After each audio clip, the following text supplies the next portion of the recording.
You know that feeling when you're sitting across from someone you trust? Maybe it's late at night. Maybe the world has gone quiet. And suddenly the conversation shifts into something real? Not small talk, not surface level stuff, but the kind of words that make you set your drink down and just listen. That's what I want this to be. A real conversation between you and me. No walls, no pretending, no scripts. Because what I'm about to walk you through didn't just change how I think, it changed how I live. And I have a feeling, a strong one, that it's going to do the same for you. So here's where we start. You think you know yourself, and in a lot of ways you do. You know your name, your habits, your favorite meal, the songs you play when you need to feel something. You know which people drain you and which ones fill you up. You know the version of yourself you show the world every morning when you step outside your front door. But beneath all of that, beneath the routines and the roles and the rehearsed answers to "How are you doing?" there's an entire universe inside you that's been running the show since before you could tie your shoes. An emotional universe. Vast, complex, powerful, and almost completely unexplored. I'm not saying this to scare you. I'm saying it because I've been there. I spent years caught in loops I couldn't explain. The same kind of arguments showing up in different relationships. The same wave of anxiety crashing over me every time life started getting good. The same quiet frustration sitting in my chest like a stone I couldn't name and couldn't put down. I kept thinking the world was doing this to me. Turns out I was doing it to myself. Not on purpose, but because I had no idea how my own emotional machinery actually worked. Picture this. Imagine someone hands you the most advanced instrument ever built. It can compose symphonies, decode languages, predict storms, heal wounds. But nobody teaches you how to play it. Nobody even tells you what the buttons do. So you spend your whole life pressing the same 3 keys, hearing the same flat notes, never knowing that a full orchestra was waiting inside you the entire time. That instrument is your emotional system. And right now, most of us are living on 3 keys when we were built for a symphony. That's not your fault. Nobody sat you down in school and said, "Okay, today we're going to learn why your chest tightens before a difficult conversation." Or, "Let's explore why you shut down when someone raises their voice." They taught you geometry. They taught you the capitals of countries you'll never visit. But they never taught you the geography of your own inner world. And that silence, that gap in what we were given, has cost us more than most people will ever realize. The epidemic nobody warned you about. Let me share a number that genuinely stopped me in my tracks the first time I heard it. Researchers estimate that the average person experiences roughly 30,000 emotional micro-shifts in a single day. 30,000. That's not a typo. Every single day, your internal system is generating a river of data. Signals designed to guide your decisions, protect your boundaries, fuel your motivation, and point you toward what matters most. But here's the part that breaks my heart a little. Out of those 30,000 signals, most people can accurately identify about 12. 12. That's like trying to navigate the streets of Istanbul with a hand-drawn map of somewhere you've never been. You're surrounded by an ocean of emotional intelligence that could reshape your career, your relationships, your entire experience of being alive, and you're catching almost none of it. A friend of mine, Alejandro, who runs a small counseling practice in Montevideo, once told me something that stayed with me for years. He said, "Most of the people who sit in my chair aren't broken by life. They're broken by the distance between who they are and who they understand themselves to be." He'd watched it unfold hundreds of times. Smart, capable, good-hearted people slowly unraveling, not because the world was too hard, but because they'd never been taught to read their own emotional signals. And this isn't just Alejandro's observation. The data backs it up in ways that are hard to ignore. People who lack emotional self-awareness consistently underperform compared to their actual potential. They carry higher levels of chronic stress. Their relationships tend to follow the same painful arcs, intense beginnings followed by confused, exhausted endings. They make career decisions driven by fears they can't name. They choose partners based on wounds they've never examined. They build entire lives on emotional foundations they've never once inspected. And maybe the most devastating part? They never become who they were actually capable of becoming. Not because they lacked talent or discipline or opportunity, but because they were trying to build a cathedral on a foundation they'd never looked at. Think about what we pour our time into.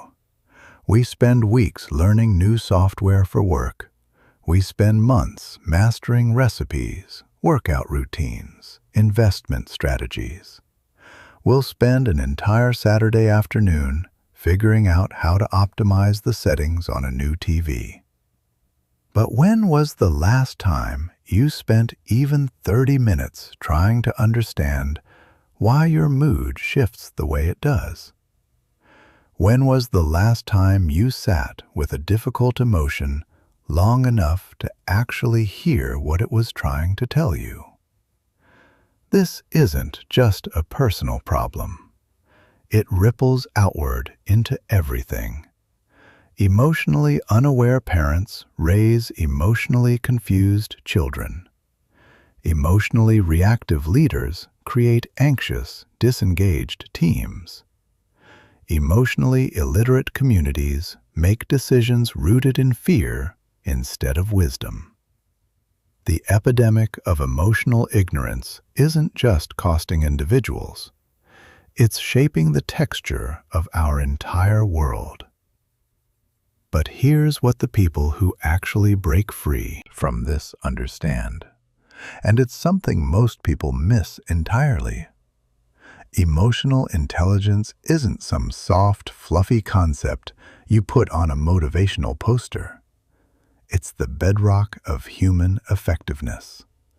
It's the invisible skill behind every great leader, every lasting relationship, every person who seems to move through life with a kind of clarity and calm that makes you wonder, what do they know that I don't? What they know is themselves, deeply, honestly, courageously. And that self-knowledge didn't come from a personality quiz or a weekend seminar. It came from doing the work of looking inward with real honesty and real compassion. And that's exactly what we're going to do together. Your brain, the well-meaning liar. Okay, so here's where things get fascinating and a little uncomfortable. Because the first obstacle on the path to understanding yourself isn't the world around you. It's the 3-pound organ sitting between your ears. Your brain is lying to you. Not maliciously, not because it wants to hurt you, but because it was designed for a job that has almost nothing to do with showing you the truth about yourself. Your brain evolved to keep you alive. That's it. That was the original job description. Survive long enough to pass on your genes. And somewhere along the way, accuracy became a luxury it couldn't always afford. Every single experience you have, every emotion, every thought, every memory, gets filtered through layers of unconscious processing before it ever reaches your conscious awareness. Your brain is constantly editing, rearranging, and sometimes flat out fabricating your inner experience to match the story it's already decided is true. By the time a feeling reaches the part of you that says, "I feel this," it's already been through a dozen invisible checkpoints, each one designed to protect you, not inform you. This is why self-perception is so wildly unreliable. You're not getting the raw data. You're getting a curated highlight reel produced by a system whose number one priority is your survival, not your self-understanding. Let me give you an example. My friend Priya, a neuroscience researcher in Singapore, once described it to me like this. She said, "Imagine you hired a personal assistant whose only job was to filter your emails. But instead of sorting them by importance, they sort them by what they think will keep you from getting upset. The important emails are still there, but you'll never see them because your assistant decided they were too threatening." That's essentially what your brain does with emotional information. The data is there. The insight is there. But your own mental system is hiding it from you because somewhere, deep in your neural architecture, it decided the truth was too dangerous. And here's where it gets even trickier. A lot of the software your brain is running right now was written when you were a child. The prefrontal cortex, the part of your brain responsible for rational thought, planning, and emotional regulation, doesn't fully mature until your mid-20s, which means that many of your core emotional programs, the ones running your reactions right now, were coded by a 7-year-old's understanding of the world. Think about that. You're navigating adult relationships, career decisions, and life challenges with emotional software that was written by a version of you who still believed in monsters under the bed. Those programs made sense back then. They protected you. They helped you survive a world you had no control over. But now, they're like running a modern business on a computer from 1995. The system crashes constantly, and you keep blaming yourself instead of recognizing that the operating system needs an upgrade. Take the negativity bias, for instance. Your brain is hardwired to pay more attention to threats than to rewards. This was brilliant when your ancestors were scanning the savannah for predators. Missing a lion meant death. Missing a beautiful sunset just meant missing a sunset. But in your modern life, this same bias means your brain will replay one critical comment from your manager for an entire week, while completely ignoring the 20 things that went well. You could have an incredible day, full of connection, accomplishment, and joy. And your brain will zoom in on the one awkward thing you said at lunch and convince you the whole day was a disaster. That's not reality. That's your brain's ancient threat detection system applying jungle rules to an office environment. And until you understand that, you'll keep believing the distorted version of reality your brain is feeding you. Then there's the confirmation bias, your brain's favorite magic trick. Once you form a belief about yourself, your brain becomes a lawyer, arguing that belief's case in court, only presenting evidence that supports the verdict, and conveniently losing the files that contradict it. If you believe you're bad at public speaking, your brain will highlight every stumble, every nervous pause, every blank stare in the audience, while completely filtering out the moments where you were articulate, compelling, and confident. This isn't a fair trial. It's a rigged courtroom, and the judge, jury, and lawyer are all the same entity, your own unconscious mind. My colleague David, who teaches behavioral psychology at a university in Melbourne, puts it beautifully. He says, "People don't see the world as it is. They see the world as they are. And most of them don't even realize there's a difference." Your beliefs about yourself create a lens, and that lens filters everything. The real you, with all your capabilities, all your potential, all your unrecognized strengths, is being hidden from your own awareness by the very system that's supposed to help you understand yourself. And then there's something most people have never even heard of: the default mode network. This is the neural network that fires up whenever your mind is at rest, when you're not actively focused on a task. It's basically your brain's screensaver. And what does this screensaver display? Worries, regrets, self-criticism, imagined worst-case scenarios, the fight you had 3 years ago, the embarrassing thing you said at a party in 2014. This isn't because you're a negative person. It's because your default neural programming is designed to scan for unresolved problems and potential threats. It's doing its job.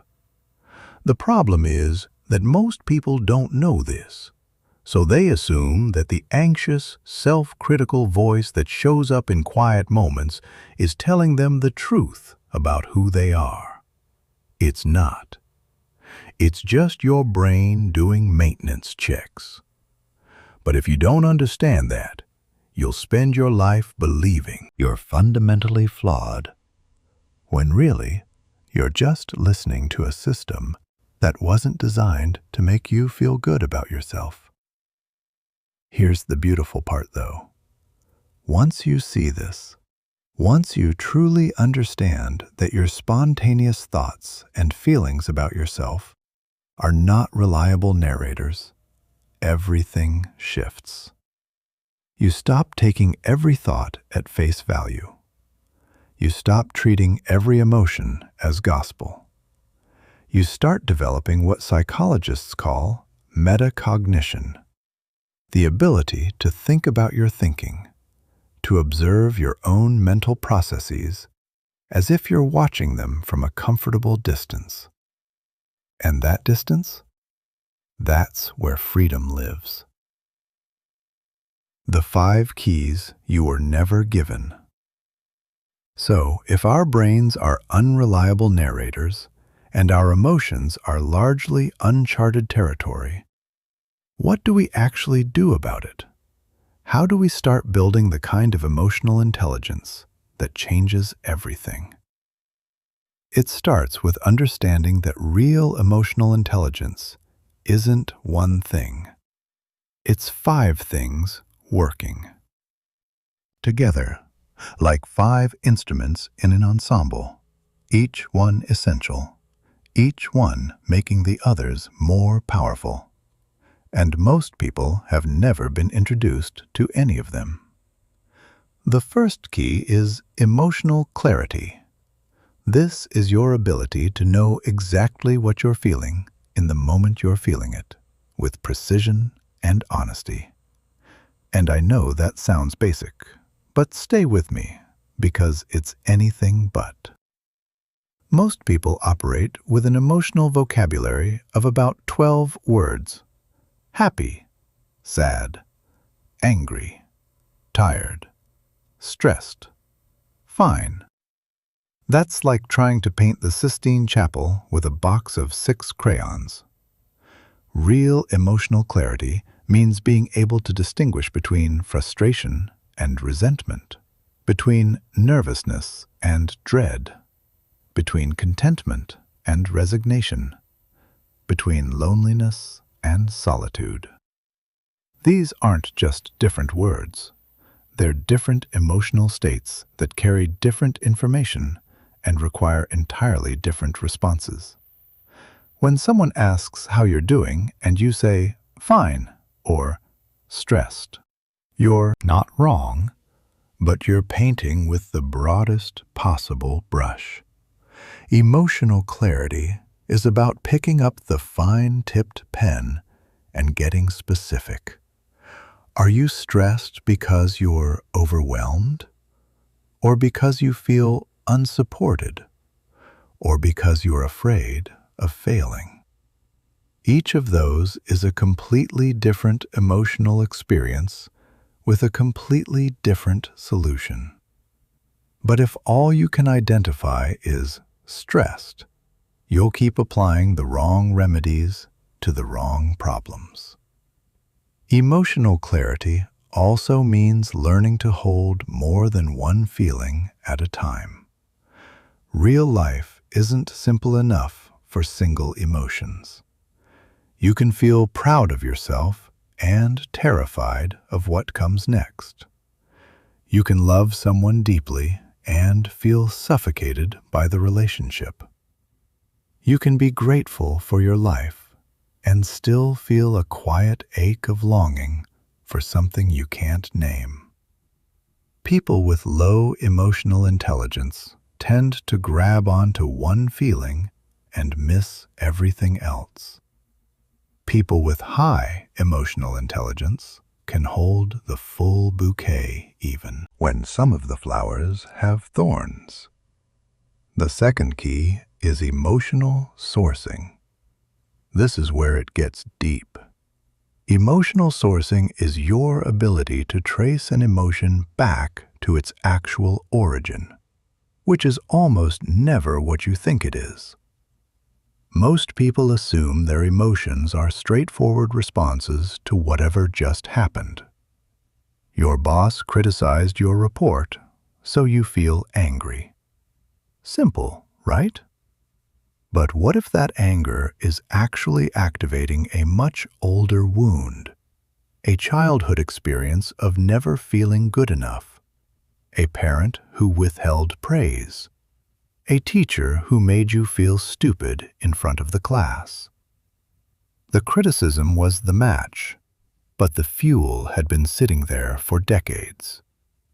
Emotional sourcing is learning to ask, where is this really coming from?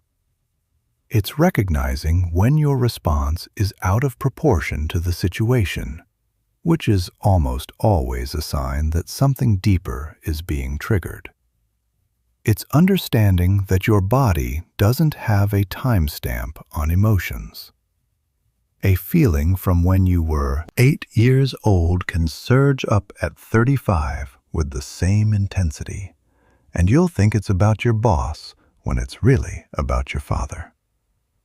A woman I know, Mei Lin, a mindfulness teacher in Kyoto, once shared something that perfectly captures this. She said, "Emotions are like rivers. You see them flowing past you in the present, but they started somewhere far upstream, in mountains you may have forgotten you ever climbed." Learning to trace the river back to its source is one of the most transformative things you can do for your emotional life. The third key is emotional navigation. This isn't about controlling your emotions or stuffing them down into some dark corner where they won't bother anyone. It's about developing a sophisticated, respectful relationship with your emotional experience that allows you to influence your inner state when it serves you, without waging war on yourself. Emotional navigation means having multiple tools for different emotional situations and knowing which one to reach for. Sometimes the wisest thing you can do with an emotion is feel it completely. Let it wash through you like a wave and trust that it will pass. Sometimes the wisest thing is to shift your focus, change your environment, move your body, or reframe the story you're telling yourself. Sometimes the wisest thing is to take action, to change the external circumstances that are generating the emotion in the first place. The key is flexibility. People who only have one strategy for dealing with emotions, whether it's suppression, distraction, or venting, are like a carpenter with only a hammer. Every problem looks like a nail. Emotional navigation means building a full toolkit and developing the judgment to know which tool fits which moment. The fourth key is emotional expression. This is your ability to share your inner experience with others in a way that creates connection instead of conflict, understanding instead of defensiveness, intimacy instead of distance. There's a massive difference between emotional expression and emotional explosion. Expression is conscious. It's chosen. It considers the other person's capacity to receive what you're sharing. Explosion is reactive. It's unconscious. It treats the other person as a target for your emotional discharge rather than as a human being you're trying to connect with. And on the other end of the spectrum, there's emotional silence, the habit of swallowing everything, smiling when you're drowning, saying, "I'm fine," when you're falling apart. Emotional silence might feel safe, but it slowly poisons every relationship it touches, because the people who love you can feel the distance, even when they can't name it. Real emotional expression lives in the space between explosion and silence.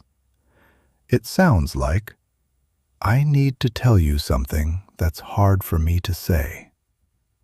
It sounds like, "I'm not angry at you, I'm scared, and I don't know what to do with it." It sounds like honesty delivered with care. The fifth key is emotional leverage. This is where emotional intelligence stops being just a personal development tool and becomes a superpower. Emotional leverage is your ability to use everything you've learned about emotions, yours and others, to create better outcomes in every area of your life. People with high emotional leverage understand that emotions drive decisions, not logic. They understand that the emotional climate in a room is more important than the agenda on the table. They understand that connecting a task to a meaningful feeling generates more motivation than any deadline or incentive ever could. Emotional leverage means knowing how to create environments where people feel safe enough to do their best work. It means knowing how to motivate yourself by connecting your daily actions to the deeper feelings you're actually chasing.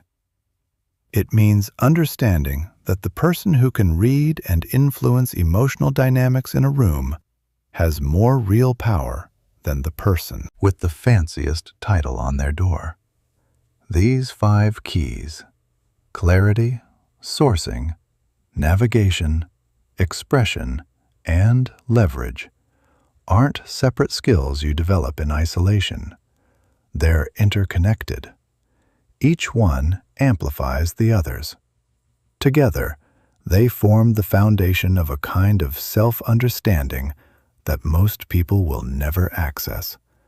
Not because they can't, but because nobody ever showed them the door. Until now. The beautiful trap of self-awareness. Now here's where things get a little paradoxical, and I want you to sit with this one because it's one of the most important truths you'll encounter on this journey.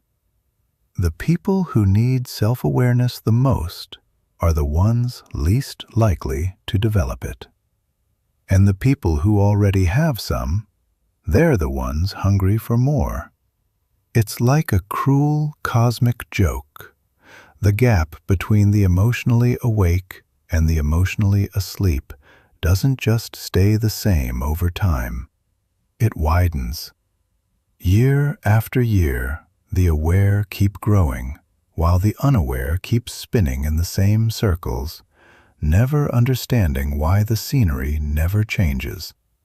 I want to explain why this happens, because once you understand the trap, you can stop falling into it.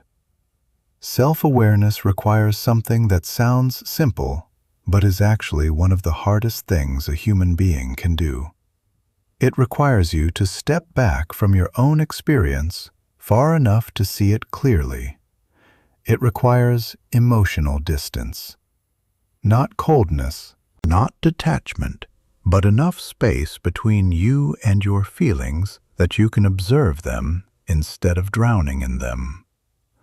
Think of it like trying to read a letter that someone taped to your forehead. The words are right there. They're literally part of you. But you can't read them because you're too close. You need a mirror. You need distance. You need perspective. And that's exactly what most people don't have when it comes to their own emotional patterns. People with low self-awareness tend to experience their emotions as facts about the world, rather than as information about themselves. When they feel anxious, they don't think, "Interesting, I'm experiencing anxiety right now. I wonder what's triggering this." They think, "Something bad is about to happen." When they feel angry, they don't think, "I notice anger rising in me. What need of mine isn't being met?" They think, "That person is wrong and I need to fight back." When sadness shows up, they don't get curious about it. They just conclude that life is hard and unfair. They're not stupid. They're not weak. They're just so deep inside their emotional experience that they can't see it from the outside. It's like being inside a snow globe and trying to describe the scene painted on the glass. You can't see it because you're in it. And this creates a vicious cycle that's genuinely heartbreaking to watch. The less aware you are, the more reactive you become. The more reactive you become, the more chaotic your emotional life gets. The more chaotic your emotional life gets, the harder it is to find the stillness you need to actually observe yourself. Round and round it goes, like a hamster wheel that speeds up the harder you run. But the trap has another layer, and this one is sneakier. Self-awareness doesn't just require seeing yourself clearly. It requires being willing to see things you might not like. And your ego, that tireless internal PR agent, has been working overtime since childhood to make sure certain truths about you never reach the surface. We all have what psychologists call defense mechanisms. And they're not just concepts in a textbook. They're active, living systems inside you that operate every single day without your permission or awareness. Denial, rationalization, projection, deflection. These aren't character flaws. They're survival strategies your psyche developed to protect you from truths that felt too painful to face when you were young and vulnerable. The problem is that these same shields that once protected you are now blocking the very information you need to grow. It's like wearing armor to a dinner party. It might have saved your life on the battlefield, but now it's just preventing you from hugging anyone. Let me tell you about someone I know. His name is Raphael, and he's a documentary filmmaker in Lisbon. Brilliant guy, creative, driven, passionate about his work. But for years, Raphael couldn't maintain a relationship longer than 8 months. Every time, things got close, really close. The kind of close where someone starts to see the parts of you that aren't polished and presentable. He'd find a reason to leave. The woman was too needy, too controlling, too boring, too intense. Always something. It took Raphael almost a decade and a very patient therapist to realize that the common denominator in all those failed relationships wasn't the women. It was him. Specifically, it was a deep, unconscious belief that if someone truly saw him, all of him, they wouldn't stay. So he left first, every time. His defense mechanism was so elegant, so convincing, that he genuinely believed he was just unlucky in love. His brain had constructed a perfect story that protected him from the scarier truth, that he was terrified of being truly known. Raphael's story isn't unusual.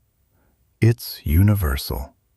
We all have blind spots like this, places where our self-image and our actual patterns don't match. And our brains work incredibly hard to keep those blind spots intact, because acknowledging them would mean changing. And change is the one thing the ego fears most. So how do you break through this trap? How do you develop self-awareness when the very system designed to help you understand yourself is actively working to keep you in the dark? The answer is something I've come to think of as compassionate curiosity. It's a specific stance toward yourself that combines the warmth of a good friend with the objectivity of a skilled detective. It means approaching your own patterns not with judgment or shame, but with genuine fascination. Instead of asking, "What's wrong with me?" you start asking, "What's happening inside me that I haven't noticed yet?" Instead of defending your self-image when something challenges it, you get curious. That's interesting. Why did I react so strongly to that? What's underneath this feeling? This is why practices like meditation and journaling are so transformative for self-awareness.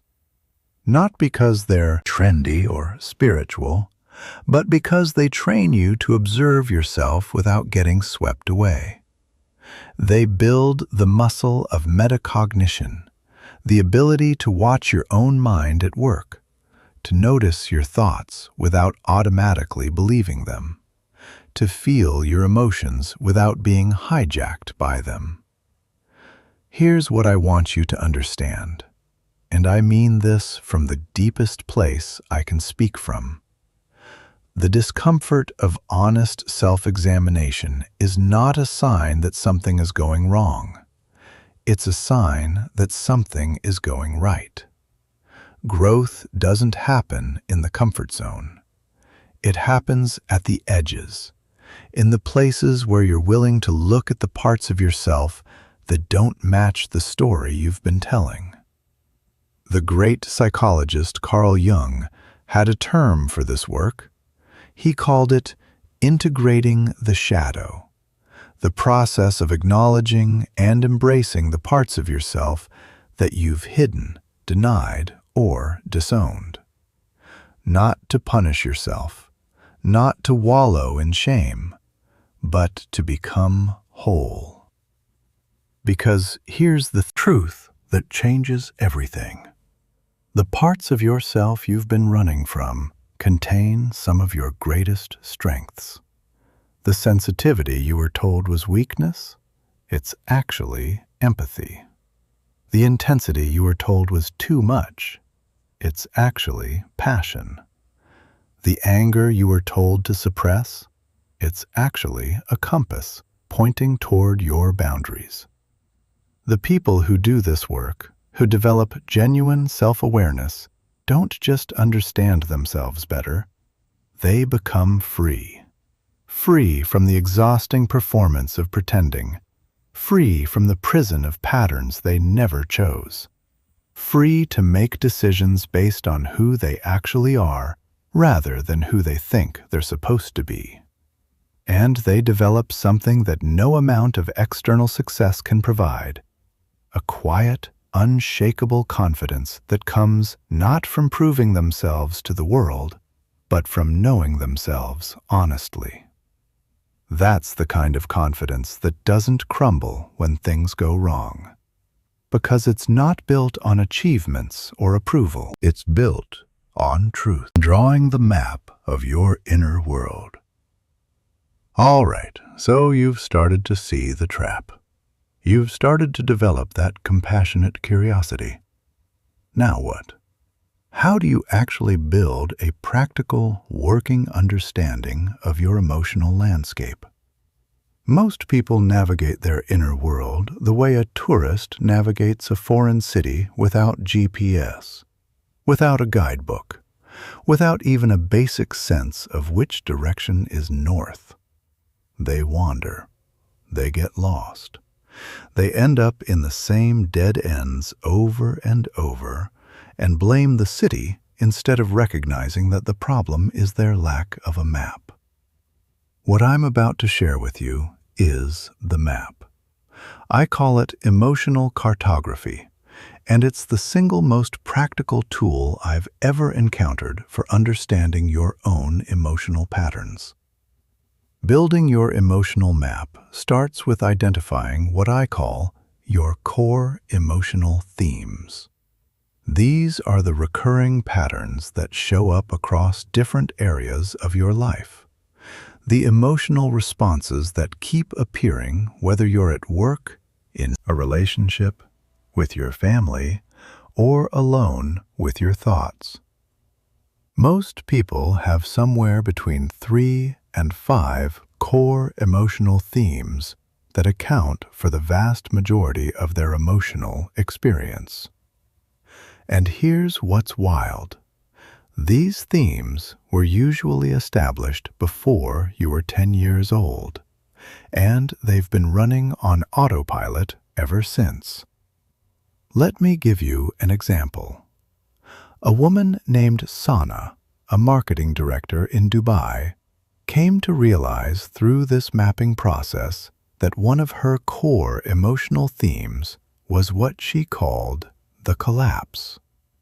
Whenever multiple demands piled up at the same time, whether it was work deadlines, family obligations, or social commitments, she didn't just feel stressed, she experienced a specific, recognizable pattern. First, overwhelm, then shame about the overwhelm, then withdrawal, then guilt about the withdrawal. Every time, like clockwork. Once Sana could see this pattern clearly, something remarkable happened. The pattern didn't disappear, but it lost its power to control her. She could feel the first flutter of overwhelm and think, oh, here comes the collapse pattern, instead of being swept into it unconsciously. That recognition, that moment of awareness created a gap between the trigger and her response. And in that gap, she found choices she never knew she had. Another person, James, a high school teacher in Cape Town, discovered that his core emotional theme was the vanishing act. Whenever he perceived criticism or disapproval from a partner, a colleague, even a stranger on the internet, he would emotionally disappear. Not literally, of course, but internally. He'd go quiet, pull back, become unreachable. The lights were on, but nobody was home. This pattern was destroying his relationships because the people who loved him experienced his disappearance as rejection, which would trigger their own patterns, creating cascading cycles of disconnection. Identifying your core themes requires patience and honest observation, means paying attention not just to what you feel, but to the sequence of what you feel. Emotions don't usually arrive alone. They come in chains, one triggering the next, creating recognizable sequences that repeat across different situations. Your job is to become the detective of your own emotional patterns.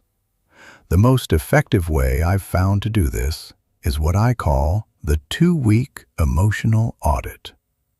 For 14 days, at the end of each day, you write down 3 things: the strongest emotion you experienced that day, what was happening when it showed up, and what you did in response. No judgment, no analysis, just honest documentation. After 2 weeks, you'll start seeing patterns that will genuinely surprise you. You'll notice that certain situations trigger the same emotional sequences almost every time. You'll see that your emotional life is far more predictable than you ever imagined. And that predictability isn't a limitation, it's a liberation. Because once you can predict a pattern, you can prepare for it. And once you can prepare for it, you can choose a different response. The second layer of your emotional map is your trigger landscape. Triggers aren't random. They're deeply connected to your most fundamental emotional needs and fears. If you have a deep need for respect, you'll be triggered by situations where you feel dismissed. If you carry a fear of being unlovable, you'll be triggered by situations where you perceive rejection.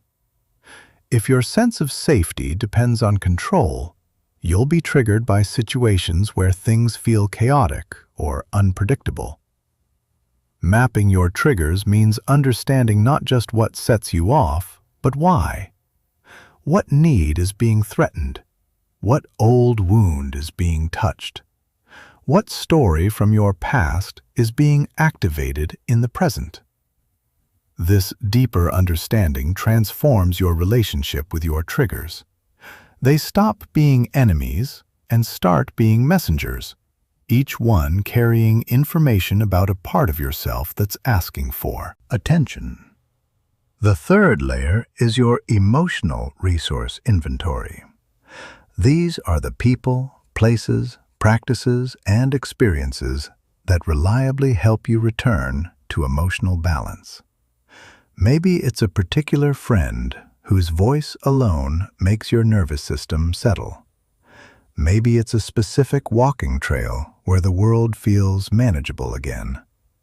Maybe it's music or cooking, or the quiet ritual of making tea in the morning before anyone else is awake. Most people stumble onto their emotional resources accidentally and use them inconsistently. Mapping them means being intentional about building these resources into your daily life rather than reaching for them only when you're already drowning. A man named Tomás, a software engineer in Barcelona, told me that his most powerful emotional resource was swimming in the Mediterranean before sunrise. Something about the cold water and the silence and the vast openness of the sea would reset his entire emotional system in a way nothing else could. But for years, he only went swimming when he was in crisis.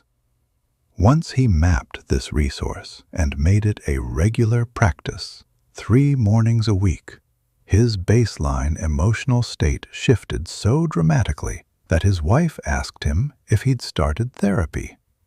He had, in a way. He'd started the therapy of understanding himself. The 4th layer is your emotional communication map. How do you express emotions? Which ones flow easily and which ones get stuck in your throat? What did your family teach you about which emotions were acceptable and which ones had to be hidden? Many of us carry invisible rule books about emotional expression that were written by someone else and handed to us before we had any say in the matter. Boys don't cry. Don't be too sensitive. Keep it together. Don't make a scene.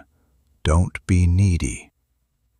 These rules become walls, and behind those walls, entire dimensions of our emotional experience go unexpressed, unfelt, and unknown. Mapping your emotional communication patterns means making these invisible rules visible so you can decide, as an adult, which ones still serve you and which ones are just relics of someone else's limitations. The final layer of your map is what I call your growth edge. This is the specific area of emotional intelligence where you have the most room to grow and where growth would have the biggest impact on your life.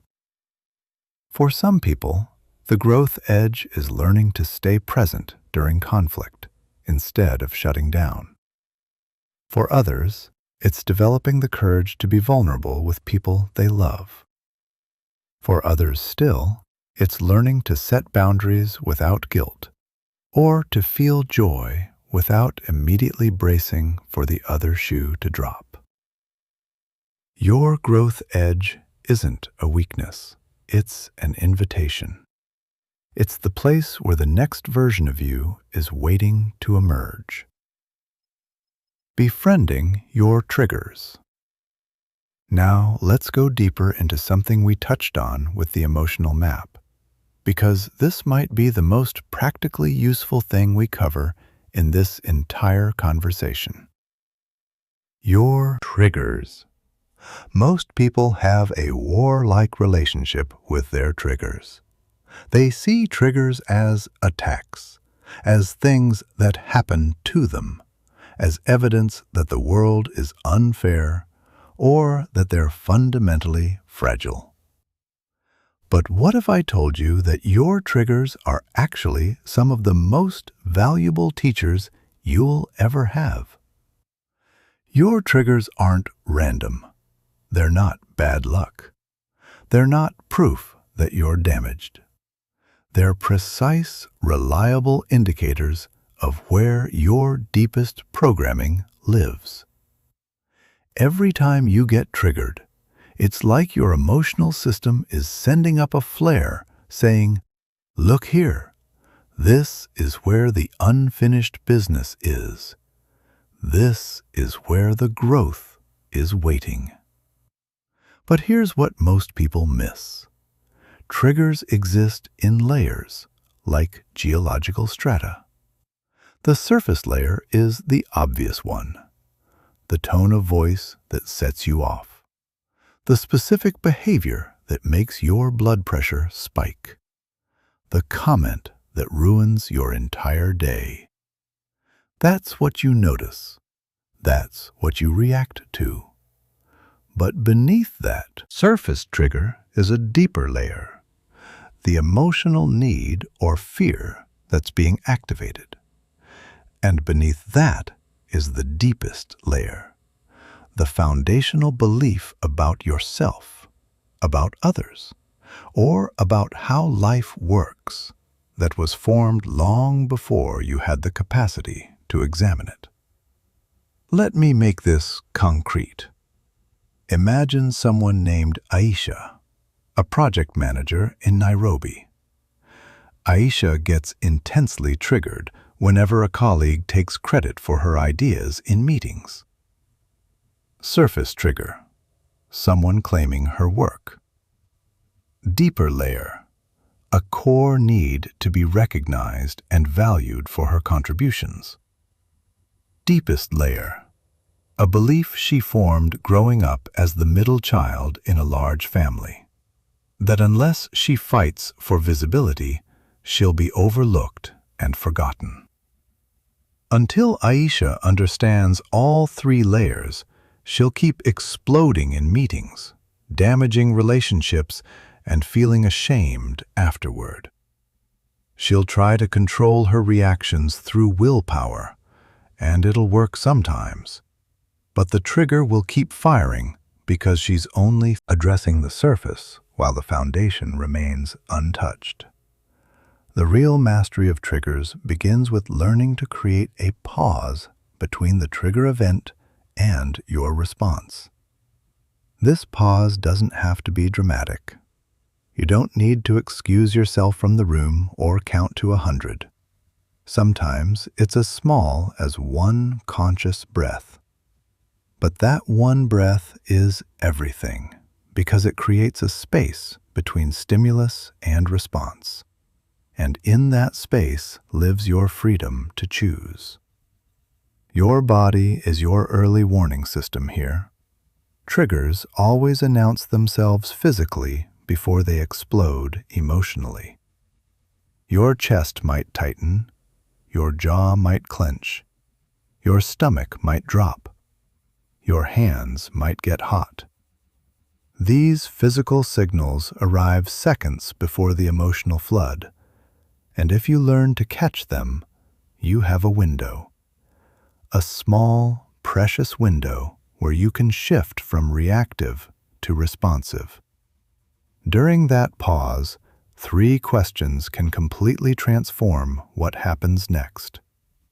First, what need of mine is feeling threatened right now?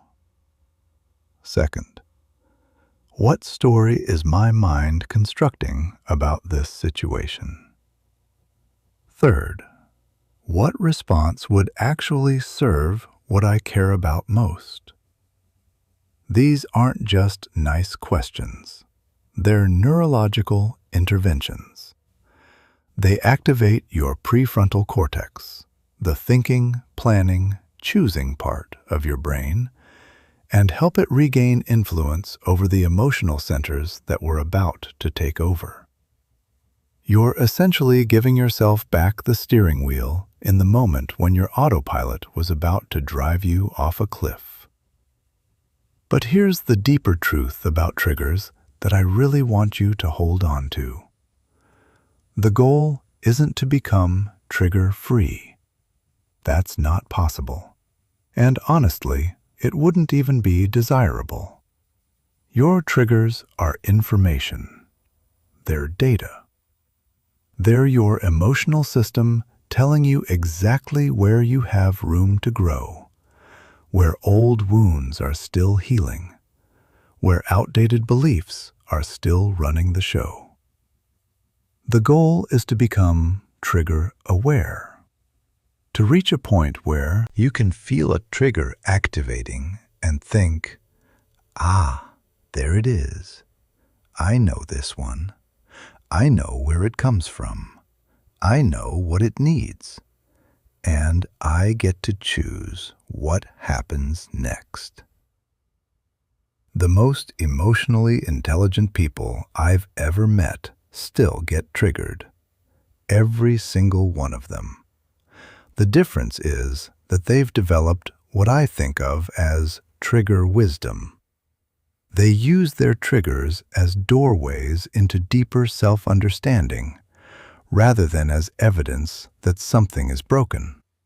They treat each trigger as an invitation to ask, What is this teaching me about myself that I haven't learned yet? And, over time, something miraculous happens. The triggers don't necessarily disappear, but they lose their charge. The things that used to send you into a spiral for 3 days now register as a ripple that passes in 3 minutes.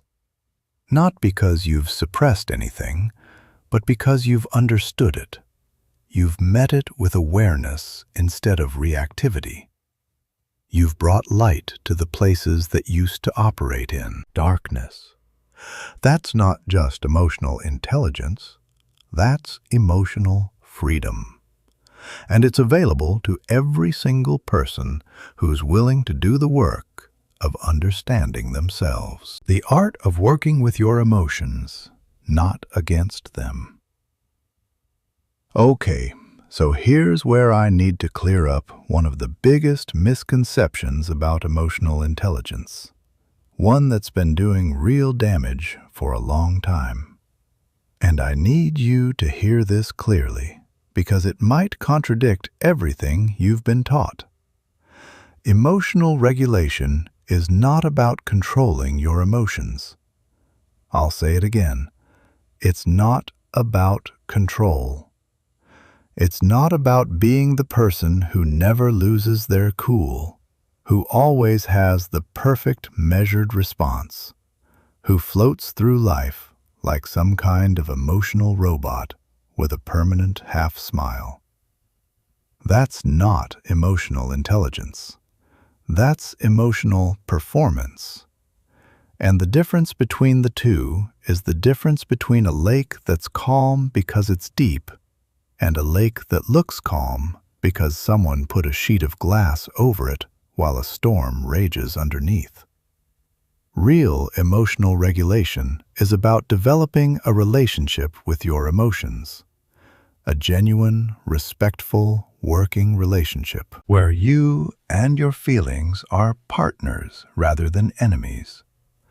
It's about learning to work with the current of your emotional river rather than constantly trying to dam it up or pretend it doesn't exist. Because here's what happens when you try to control your emotions through suppression and willpower.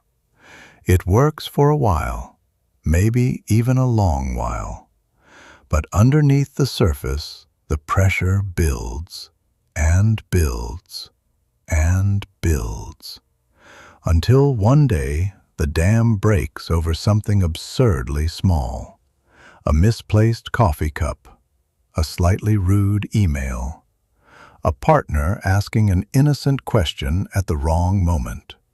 And suddenly, you're having an emotional response that's completely disproportionate to what actually happened. And everyone, including you, is confused about why you just lost it over a coffee cup. You didn't lose it over the coffee cup.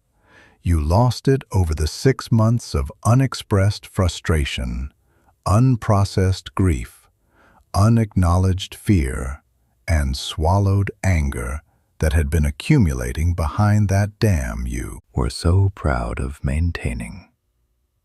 The coffee cup was just the last drop in an ocean that had nowhere left to go. So, if control isn't the answer, what is? The answer is something I think of as emotional fluency, the ability to move through your emotional experiences with awareness, skill, and intention. And it operates on 3 distinct levels that most people have never been taught to distinguish. The first level is your body, and this is where most people should start, because it's the most immediate and the most overlooked. Your emotions aren't just things that happen in your head, they're full body events. Every emotion you experience comes with a physical signature. Changes in your heart rate, your breathing, your muscle tension, your temperature, your digestion, your posture. Your body is not separate from your emotional life. Your body is your emotional life, made physical. This means you can work with your emotions by working with your body. And the most powerful entry point is your breath. Here's why. Your breath is the one part of your autonomic nervous system that you can consciously influence. It's like a back door into the control room of your emotional state. When you change your breathing, you're not just moving air. You're sending direct signals to your brain about whether it's time to activate or time to settle. A woman I deeply respect, Nalini, who teaches breathwork in a small studio in Jaipur, explained it to me this way. She said, "Your breath is the bridge between the world you can control and the world you can't. Learn to walk that bridge, and you'll never be trapped on either side." And she's right. When you need to calm down, extend your exhale. Breathe in for 4 counts and out for 7 or 8. This activates your parasympathetic nervous system, the part of you that knows how to rest, digest, and think clearly. When you need energy and focus, balance your breath. Equal inhale, equal exhale. 4 in, 4 out. This creates alert calmness, the state where you can think fast and stay grounded at the same time. But breath is just the beginning. Your body holds emotion in specific patterns of tension, and learning to release that tension is like opening valves on a pressure system. Progressive muscle relaxation, where you deliberately tense and release different muscle groups from your toes to your scalp, is one of the most effective emotional regulation tools that almost nobody uses. It sounds too simple to work, but your muscles don't care about complexity. They respond to a tension. When you consciously release the tension your emotions have created, you're literally letting go of the physical grip those emotions have on your body. The second level of emotional fluency is your mind, specifically the stories your mind tells about what's happening to you. Because here's a truth that might rearrange some furniture in your head. You don't have emotional reactions to events. You have emotional reactions to your interpretation of events. The same situation can generate completely different emotions depending on the story you tell yourself about it. Imagine 2 people stuck in traffic on the way to a meeting. One person thinks, "This is a disaster. I'm going to be late. Everyone will think I'm irresponsible. My reputation is ruined." That person is flooded with anxiety, frustration, and shame. The other person thinks, "Well, I can't control this. I'll call ahead, let them know, and use this time to mentally prepare for the meeting." That person feels mild inconvenience, but remains calm and focused. Same traffic, same delay, completely different emotional experiences. The difference isn't the situation, it's the interpretation. This isn't about toxic positivity or pretending bad things are good.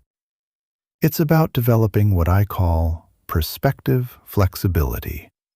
The ability to consciously generate multiple ways of looking at a situation and choose the one that actually serves you, not the one that feels most dramatic or most familiar, but the one that helps you respond effectively to what's actually happening. Reframing is one of the most powerful cognitive tools you can develop.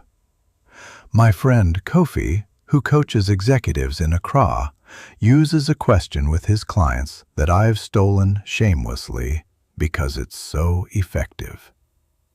When someone is stuck in a negative interpretation, he simply asks, "What else could this mean?"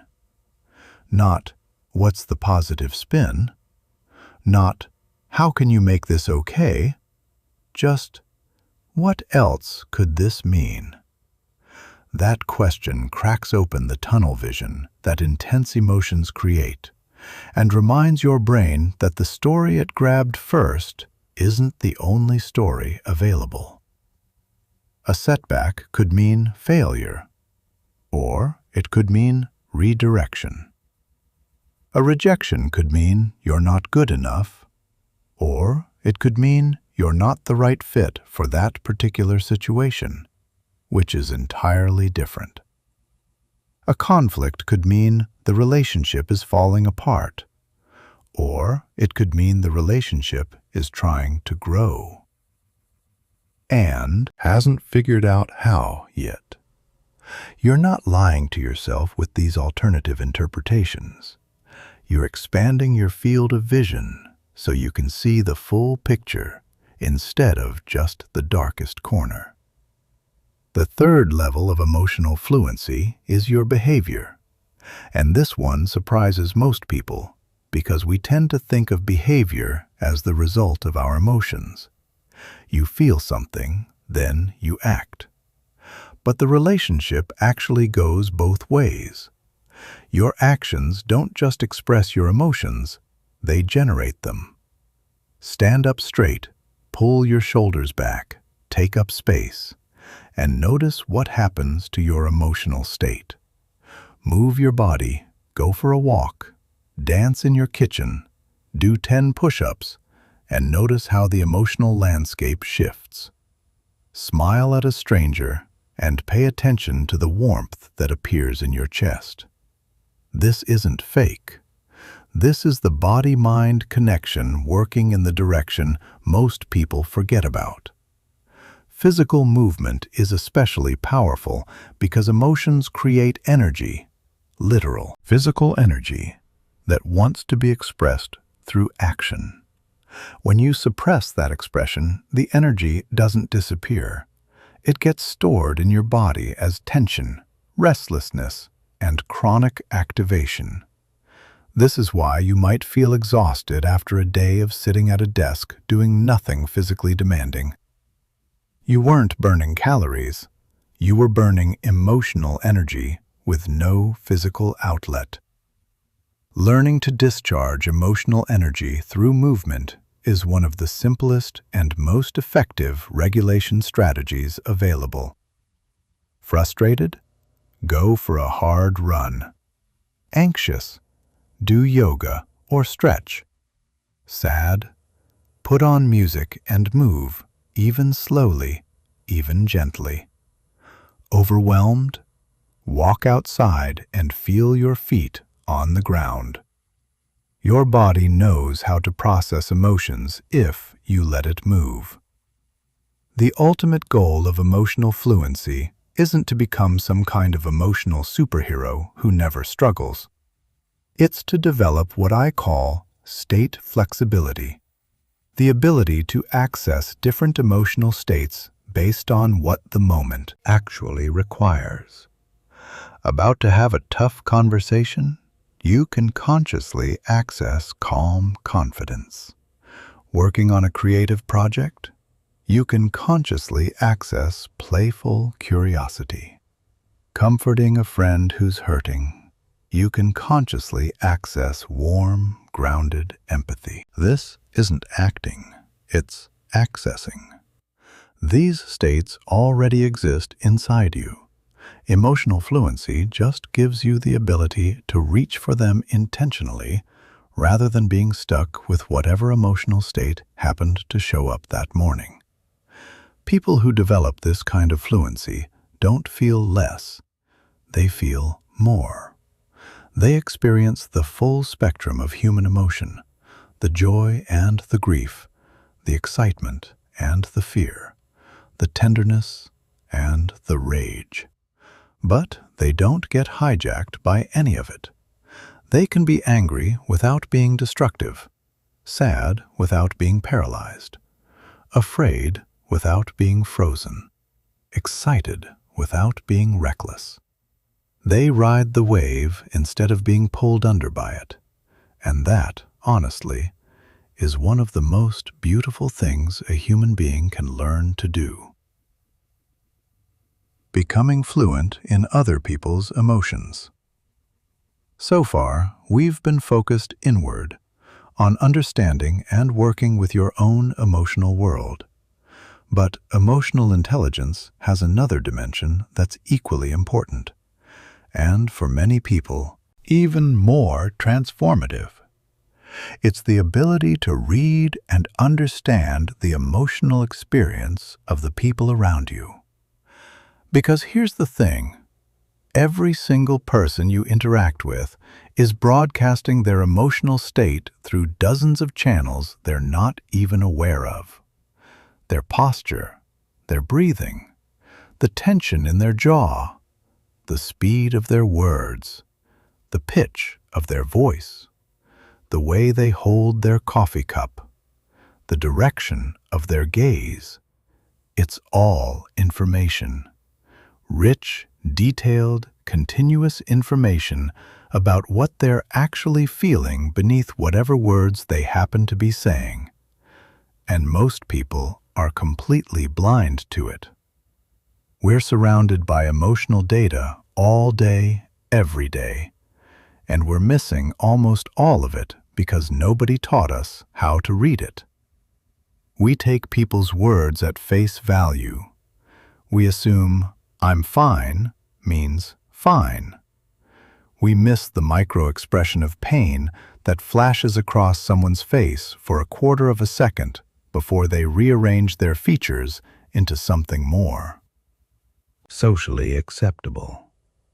We don't notice that our colleague's voice went up half an octave during that meeting, which is their nervous system screaming that they're anxious about the deadline they haven't mentioned.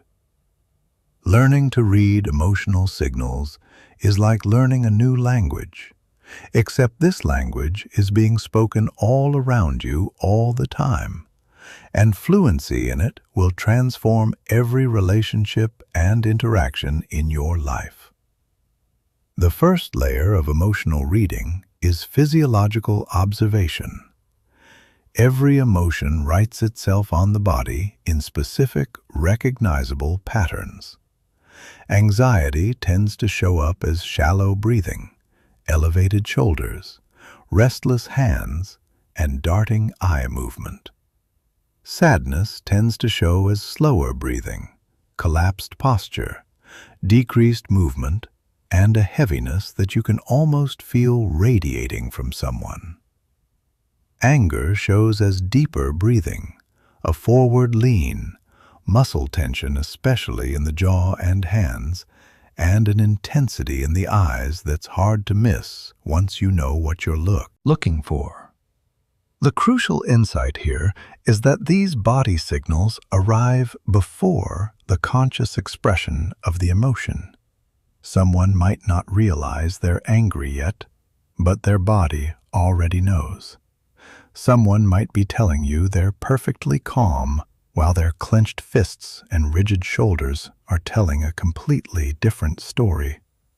When the words and the body disagree, trust the body.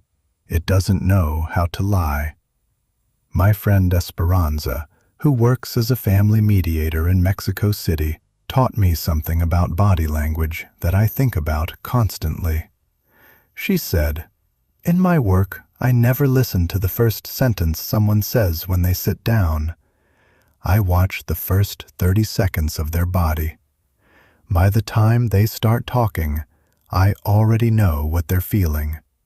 The words are just the clothing they put on the emotion to make it presentable." The second layer is vocal reading. Emotions don't just change what people say, they change how they say it. Stress raises vocal pitch and speeds up speech. Depression lowers pitch and slows everything down. Excitement increases volume and creates more vocal variety. The voice almost dances. Anxiety creates tension in the throat that shows up as a slight tightness or hesitation in the voice. The key to vocal reading is establishing a baseline. You need to know how someone normally sounds so you can notice when something shifts. If your normally fast-talking friend suddenly starts speaking slowly and carefully, that's data. If your typically quiet colleague suddenly gets louder in a meeting, that's data. These deviations from baseline are like emotional weather reports, telling you what climate you're stepping into. The third layer, and this is the one that feels almost like a superpower once you develop it, is reading emotional energy. I know that might sound vague or mystical, but it's actually grounded in neuroscience. Mirror neurons in your brain are constantly picking up and processing information about other people's emotional states. You've experienced this 1,000 times. You walk into a room and immediately sense that something is off, even though nobody has said or done anything observable. That's not imagination. That's your nervous system reading the emotional energy in the room. Developing this sensitivity requires something counterintuitive: slowing down. In our fast-paced, cognitively overloaded world, most people are moving too quickly and thinking too loudly to pick up subtle emotional signals. Emotional reading requires a certain quality of presence, a willingness to be receptive rather than always projecting. But emotional reading isn't just about individual people. It's about understanding the emotional climate of groups. Every group, whether it's a family, a team, or an organization, has its own emotional weather. A collective anxiety before a big launch, an unspoken grief after a loss, a shared excitement about a new direction. These group emotions influence everyone's behavior in ways that are invisible until you learn to sense them. My colleague, Yuki, who studies organizational behavior in Osaka, describes it like this. She says, individual emotions are like instruments. Group emotions are the song they're playing together. Most people can hear the instruments. Very few people can hear the song. Learning to hear the song, to sense the collective emotional current in a group, gives you an extraordinary ability to understand and influence group dynamics. And this brings us to one of the most important aspects of emotional reading: understanding emotional contagion. Emotions are literally contagious. When you're in the presence of someone experiencing intense emotion, your own nervous system automatically begins to mirror their state. This happens through unconscious mimicry of facial expressions, posture, and breathing patterns, and through mirror neuron activation that causes you to feel echoes of what the other person is feeling.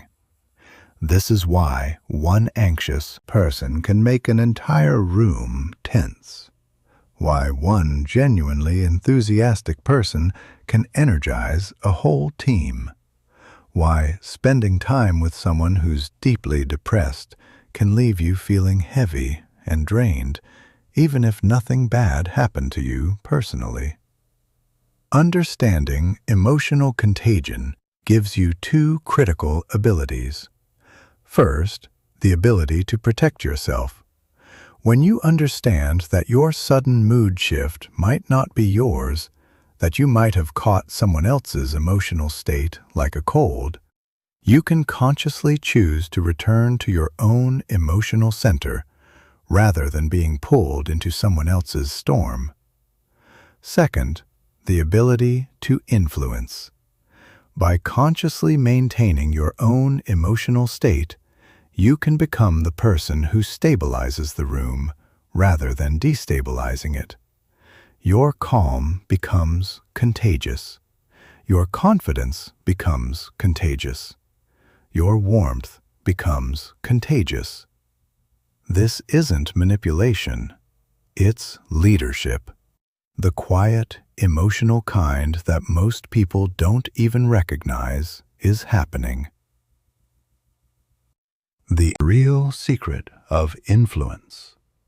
And speaking of influence, let's go there next, because this is where emotional intelligence transforms from a personal development tool into something that genuinely changes your effectiveness in the world. Most people think influence is about persuasion techniques, clever arguments, or charisma. And sure, those things don't hurt. But the real engine of human influence is something much deeper and much simpler. It's emotional connection. People don't make decisions based on logic. They just don't. I know we like to believe we're rational creatures who weigh pros and cons and arrive at logical conclusions. But decades of neuroscience and behavioral research have shown conclusively that human decisions are made emotionally first and justified logically afterward. Every single time. Your brain decides what it wants based on how it feels, and then your logical mind constructs a convincing argument for why that decision makes perfect sense. This means that if you want to influence anyone about anything, you need to connect with their emotional world first, not their spreadsheets, not their to-do list, their feelings, their needs, their fears, their hopes, their values. The first principle of genuine influence is managing your own emotional state before trying to influence anyone else's. This is the part most people skip, and it's the part that matters most. If you walk into an influence situation carrying anxiety, desperation, or frustration, the other person will feel it, probably before you even open your mouth. And their nervous system will respond by putting up walls. Not because they're difficult, because that's what nervous systems do when they detect threat. But if you walk in emotionally centered, genuinely curious about the other person, and authentically wanting to create value for them, that energy transmits too, and it opens doors instead of closing them. A man named Henrik, who runs a small architecture firm in Copenhagen, told me something about influence that I think about every week. He said, "I stopped trying to convince people the day I realized that nobody wants to be convinced. Everyone wants to be understood. The moment I started truly understanding what my clients felt, not just what they wanted, everything changed. Projects got approved faster. Relationships got deeper. And I stopped feeling like I was selling and started feeling like I was serving." That shift from convincing to understanding is the heart of emotional influence. The second principle is emotional calibration. Reading the other person's emotional frequency and adjusting your approach to match it. Some people respond to enthusiasm and vision. Others respond to careful analysis and security. Some people need to feel a personal connection before they'll consider your ideas. Others need space and autonomy to arrive at their own conclusions. This isn't being fake. It's being emotionally intelligent enough to communicate in the language the other person actually speaks. You wouldn't deliver a presentation in French, to someone who only speaks Japanese, and then blame them for not understanding. The same principle applies to emotional communication. Meeting people in their emotional language is respect, not manipulation. The third principle is something I think of as the autonomy principle. People instinctively resist being pushed, pressured, or cornered. But they naturally move toward people and ideas that make them feel understood, respected, and free to choose. The moment someone feels like you're trying to make them do something, their defenses activate. But the moment they feel like you genuinely understand their needs and are trying to help them get what they want, those defenses dissolve. This requires a fundamental reorientation. Instead of asking, "How do I get them to do what I want?" you ask, "What do they actually need, and how can I help them get it in a way that also serves what I care about?" This isn't naive idealism. It's practical wisdom.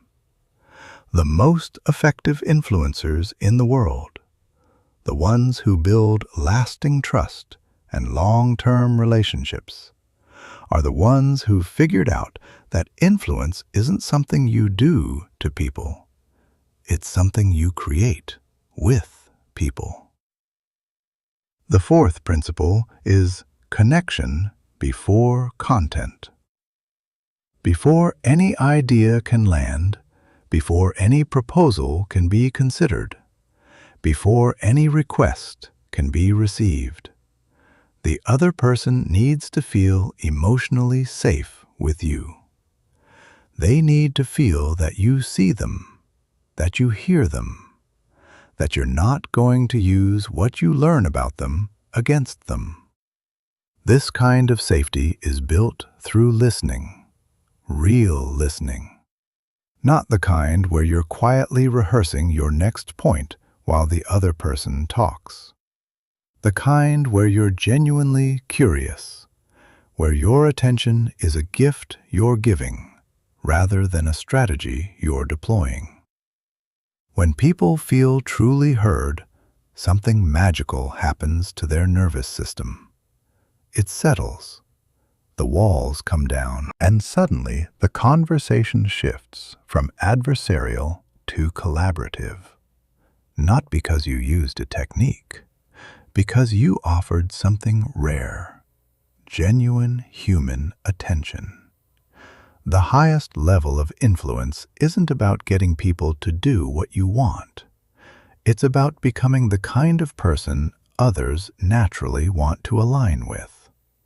This happens when you consistently use your emotional intelligence to create value for others, when your reputation for integrity and empathy precedes you into every room, and when people feel genuinely better about themselves and their possibilities after spending time with you.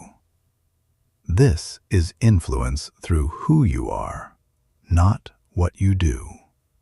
And it's the only kind of influence that compounds over time instead of depleting it.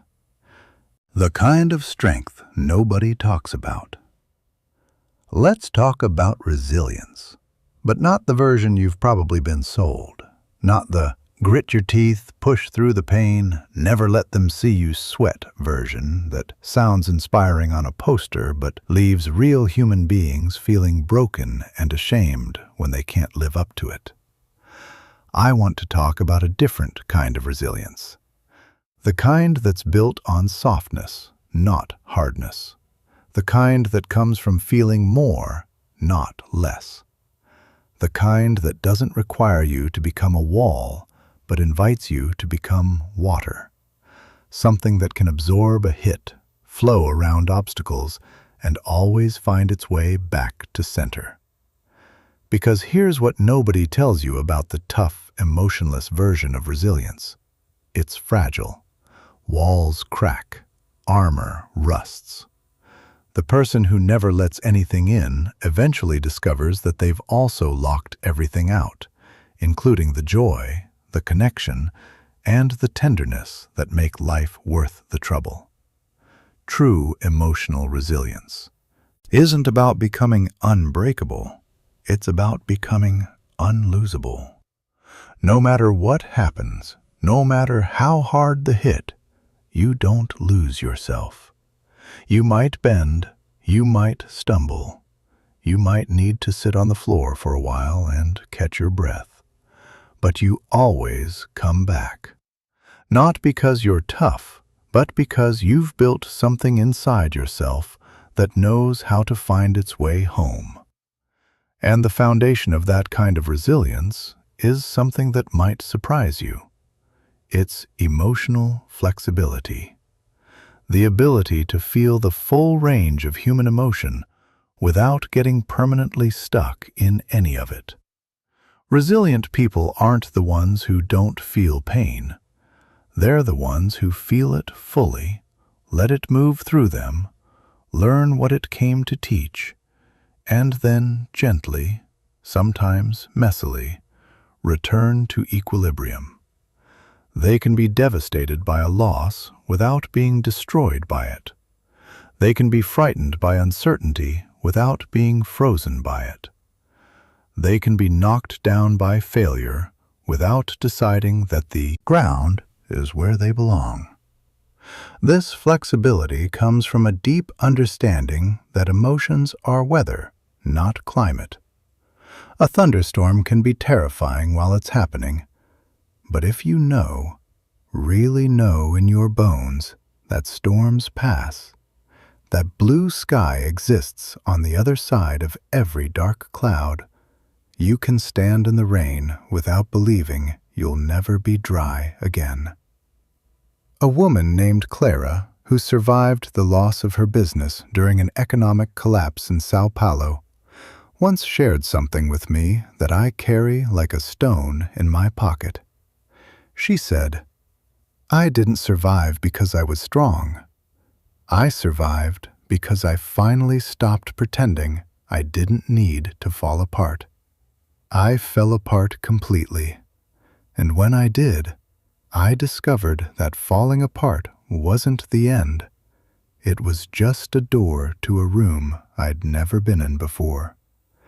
And in that room, I found parts of myself I didn't know existed." That's resilience. Not the absence of breaking, the willingness to break, and the faith that what reassembles will be something worth becoming. The 6 pillars of emotional resilience. So, how do you actually build this kind of resilience? Not as a concept, but as a lived daily reality. I've found that it rests on 6 pillars, each one essential, each one reinforcing the others.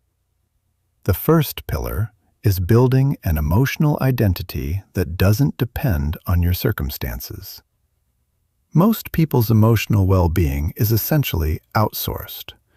They feel good when things are going well and terrible when things aren't.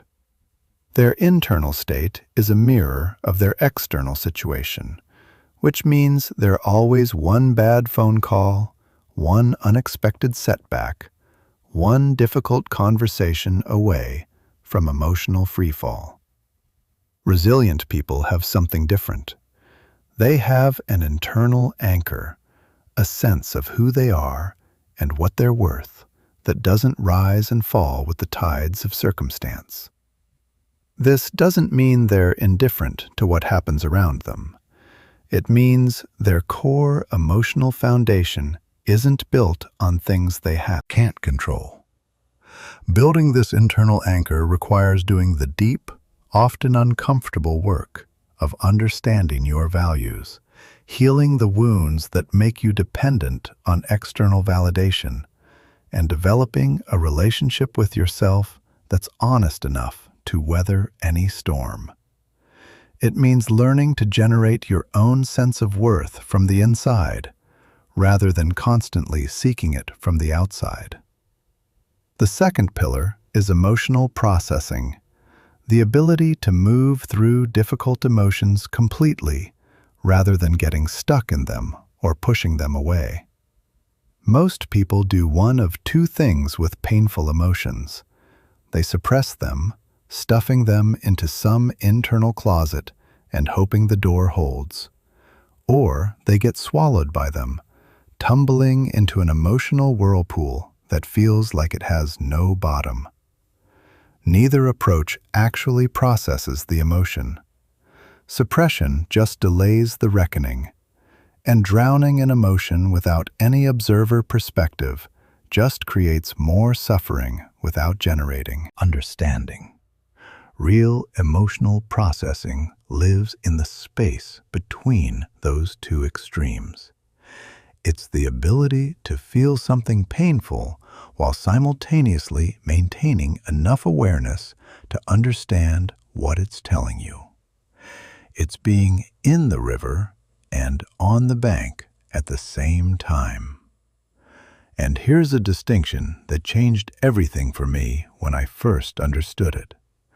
There's a difference between primary emotions and secondary emotions. Primary emotions are your direct, authentic response to what's actually happening. The grief of a real loss, the fear of a genuine threat, the anger of an actual boundary violation. These emotions are clean. They arrive, they deliver their message, and if you let them, they move through you relatively quickly. Secondary emotions are your reactions to your primary emotions. Feeling ashamed that you're sad. Feeling anxious about being angry. Feeling guilty about needing rest. These are the emotions about emotions, and they're where most of our suffering actually lives. Think about it. The sadness itself might last an hour, but the shame about being sad, the story that you shouldn't feel this way, that you're weak for hurting, that other people handle things better, that can last for weeks. Learning to recognize and release secondary emotions is one of the most liberating skills you can develop. It doesn't eliminate pain, but it strips away the layers of unnecessary suffering that we pile on top of it. The third pillar is emotional endurance, and it's built the same way physical endurance is built, through progressive, intentional challenge. You don't develop the capacity to run a marathon by sitting on the couch. And you don't develop emotional resilience by avoiding everything that feels uncomfortable.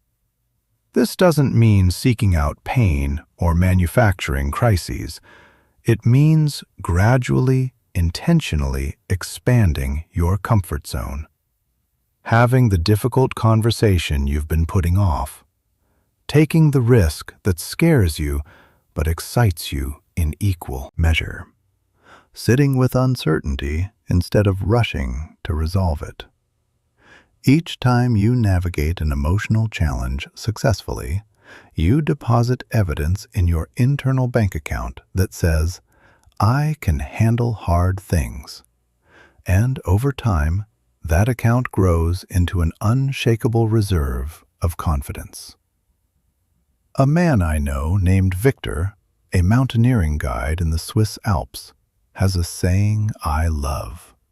He tells his clients, "The mountain doesn't care about your comfort zone, but every step you take beyond it makes you someone the mountain can't defeat." He's talking about actual mountains, but the metaphor translates perfectly. Life doesn't arrange itself around your comfort, but every time you step beyond it and survive, you become someone that life's storms can't permanently flatten. The fourth pillar is connection, and I cannot overstate this one. Resilience is not a solo sport. The myth of the lone warrior who handles everything alone is exactly that, a myth, and a dangerous one because it keeps people isolated during the exact moments when they most need support. Research consistently shows that the single strongest predictor of resilience isn't internal toughness. It's the quality of your relationships. People who can reach out, be vulnerable, ask for help, and receive support recover from setbacks dramatically faster than people who try to muscle through everything alone. But building a genuine support system requires the one thing that many people find hardest: vulnerability. You have to be willing to let people see you when you're not polished and put together. You have to risk the discomfort of saying, "I'm struggling and I need help."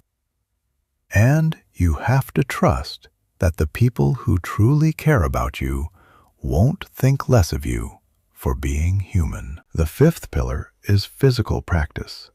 Your body and your emotions are not separate systems. They're one integrated experience. And taking care of your body is one of the most direct and effective ways to support your emotional resilience. Regular movement, adequate sleep, proper nutrition, time in nature. These aren't luxury add-ons for people who have their life together. They're foundational requirements for anyone who wants to handle emotional challenges without falling apart. When your body is rested, nourished, and regularly moved, your nervous system has the resources it needs to process difficult emotions and return to baseline.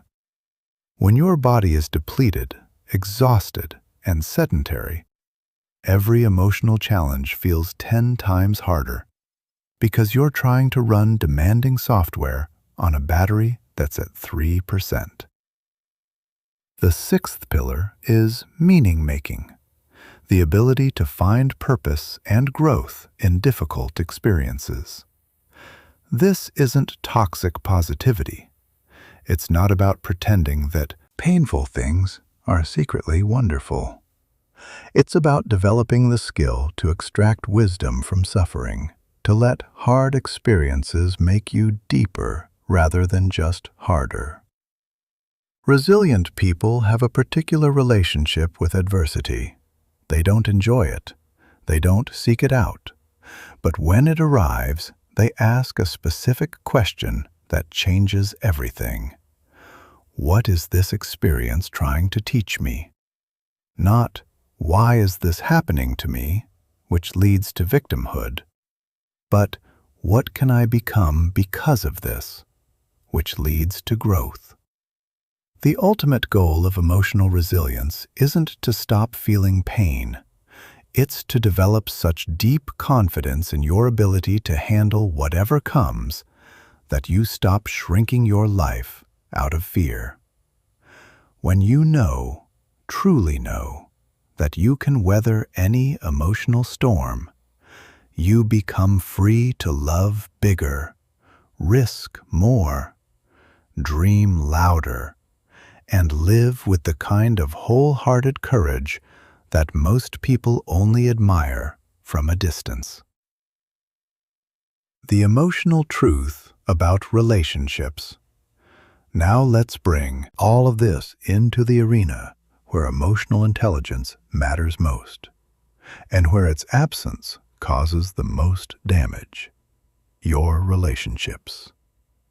I need to tell you something that might sting, but I promise it comes from a place of deep care. The quality of your relationships is not determined by the quality of the people you find. It's determined by the quality of the emotional skills you bring.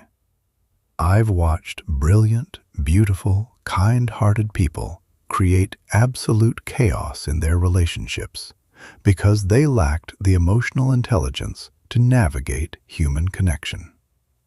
And I've watched ordinary, imperfect, still figuring it out people build relationships of extraordinary depth and tenderness because they'd done the inner work. The belief that good relationships are about finding the right person is one of the most comforting and most destructive myths in human culture.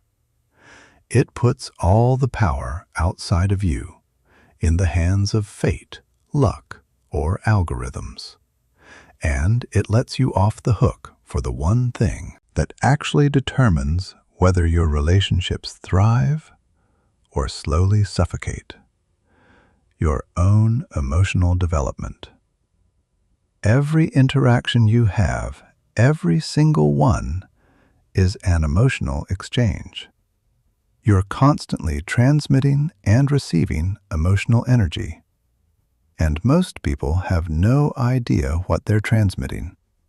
They're broadcasting stress, anxiety, impatience, or disconnection, while wondering why the people around them seem distant or defensive. They're leaking their unprocessed emotions into every conversation and then blaming the other person for the mess. The first principle of emotionally intelligent relationships is something I call emotional ownership. It means taking full responsibility for the emotional energy you bring into your interactions. Not just your words, not just your actions, but the feeling you create in the space between you and another person. This is different from being responsible for how others feel. That's codependency.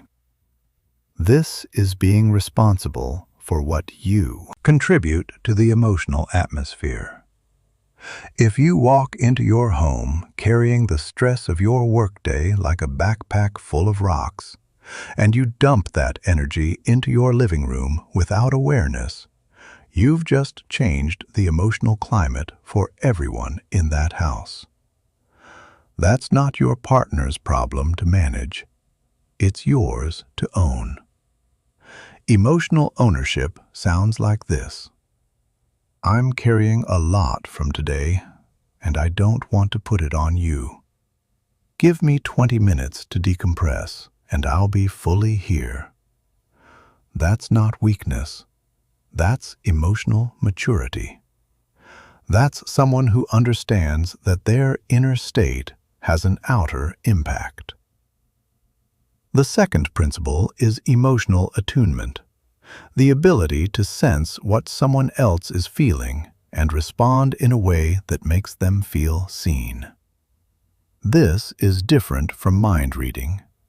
It's not about always knowing exactly what someone feels. It's about caring enough to notice the shifts, to pick up the subtle cues, to ask the right question at the right moment. Emotional attunement is what makes someone feel truly known by you. It's noticing that your friend's laugh didn't quite reach their eyes tonight. It's sensing that your partner's silence at dinner isn't peaceful. It's heavy. It's recognizing that your colleague's sharp email wasn't about the project. It was about the fear underneath. But attunement has a crucial boundary, and missing this boundary is where many well-intentioned people get into trouble. Being attuned to someone's emotions doesn't mean being responsible for them. You can sense that someone is hurting and offer your presence without making their pain your project to fix. You can notice that someone is struggling and hold space for them without abandoning your own emotional center. The moment you start taking on other people's emotions as your own, you've crossed from empathy into enmeshment. And enmeshment doesn't help anyone. It just creates two drowning people instead of one.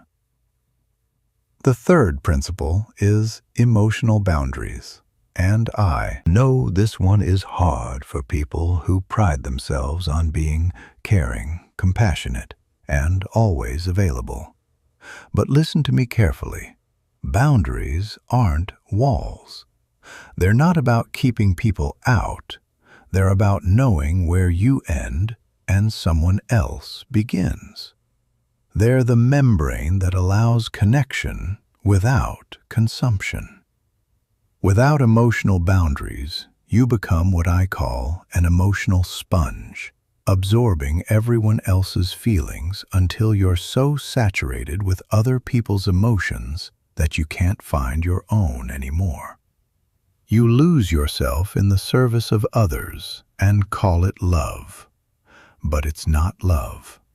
Love requires two whole people, and you can't be whole if you've dissolved your edges into everyone else's experience. Healthy emotional boundaries sound like this. I care about what you're going through, and I also need to take care of myself right now. They sound like, I can hold space for your feelings without fixing them. They sound like, I love you enough to let you have your own experience without making it mine. The fourth principle is conflict as connection. Every relationship will have conflict, every single one. If you're in a relationship with no conflict, someone is hiding. The question isn't whether you'll disagree, it's how you'll disagree. Most people approach conflict as a battle. Someone has to win. Someone has to be right. Someone has to apologize. But the most emotionally intelligent people I've ever observed approach conflict as information. The conflict is showing them where needs aren't being met, where communication has broken down, where old patterns are being activated. And here's the thing most people miss entirely. Underneath nearly every surface-level argument is a deeper emotional conversation that isn't being had. The fight about money isn't about money. It's about security, or fairness, or feeling like partners rather than adversaries. The fight about time isn't about the calendar. It's about feeling valued, prioritized, chosen. Fight about in-laws isn't about the in-laws. It's about loyalty, belonging, and where home really is. When you learn to hear the emotion beneath the argument, everything changes. Instead of debating the surface issue, you can address the actual need. And when people feel their real need is being heard, the surface argument usually resolves itself. Leading with emotional wisdom. Everything we've explored about emotional intelligence in personal relationships applies with even greater intensity when you step into any kind of leadership role.